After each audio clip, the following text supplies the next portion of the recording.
सोमवार व्रत कथा। एक बार किसी एक नगर में एक साहूकार था। उसके घर में धन की कोई कमी नहीं थी, लेकिन कोई संतान न होने के कारण वह बहुत दुखी था। संतान प्राप्ति के लिए वह हर सोमवार को व्रत रखता था और पूरी श्रद्धा के साथ शिव मंदिर जाकर भगवान शिव और माता पार्वती की पूजा करता था। उसकी भक्ति देखकर एक दिन मां पार्वती प्रसन्न होकर भगवान शिव से साहूकार की मनोकामना पूर्ण करने का निवेदन किया।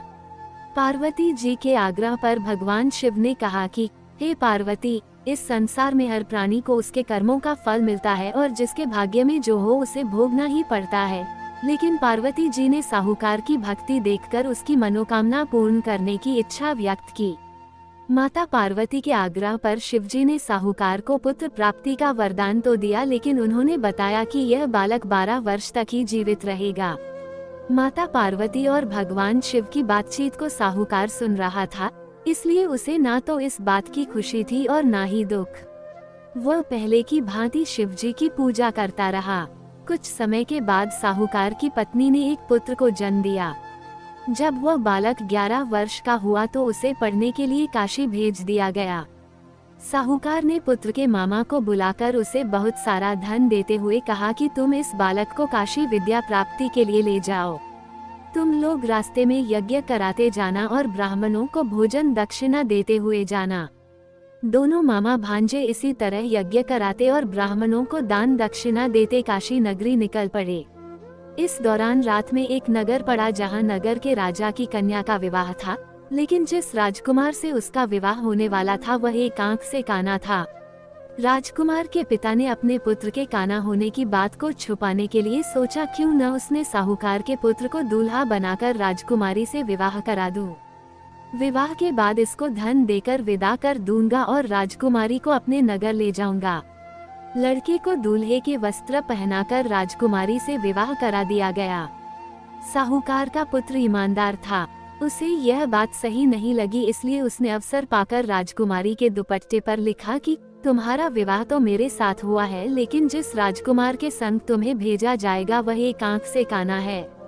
मैं तो काशी पढ़ने जा रहा हूँ। जब राजकुमारी ने चुन्नी पर लिखी बातें पढ़ी तो उसने अपने माता पिता को ये बात बताई। राजा ने अपनी पुत्री को विदा नहीं किया, फिर बारात वापस चली गई।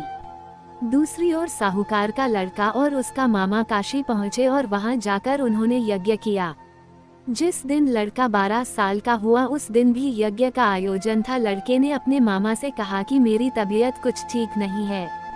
मामा ने कहा कि तुम अंदर जाकर आराम कर लो। शिवजी के वरदानुसार कुछ ही देर में उस बालक के प्राण निकल गए। मृत भांजे को देख उसके मामा ने विलाप करना शुरू किया। संयोगवश उसी समय शिवजी और माता पार्वती उधर से जा रहे थे। पार्वती माता ने भोलेनाथ से कहा, स्वामी, मुझे इसके रोने के स्वर सहन नहीं हो रहा, आप इस व्यक्ति के कष्ट को अवश्य दूर करें। जब शिवजी मृत बालक के समीप गए तो वह बोले कि यह उसी साहूकार का पुत्र है जिसे मैंने 12 वर्ष की आयु का वरदान दिया था। अब इसकी आयु पूरी हो चुकी है, लेकिन मातृ भाव से विभोर माता पार्वती ने कहा कि हे महादेव, आप इस बालक को और आयु देने की कृपा करें, अन्यथा इसके वियोग में इसके माता पिता भी तड़प तड़प कर मर जाएंगे। माता पार्वती के पुनः आग्रह पर भगवान शिव ने उस लड़के को जीवित होने का वरदान दिया। शिवजी की कृपा से वह लड़का जीवित हो गया। शिक्षा पूरी करके लड़का मामा के साथ अपने नगर की ओर वापस चल दिया।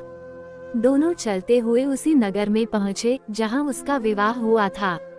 उस नगर में भी उन्होंने यज्ञ का आयोजन किया। उस लड़के के ससुर ने उसे पहचान लिया और महल में ले जाकर उसकी खातिरदारी की और अपनी पुत्री को विदा किया।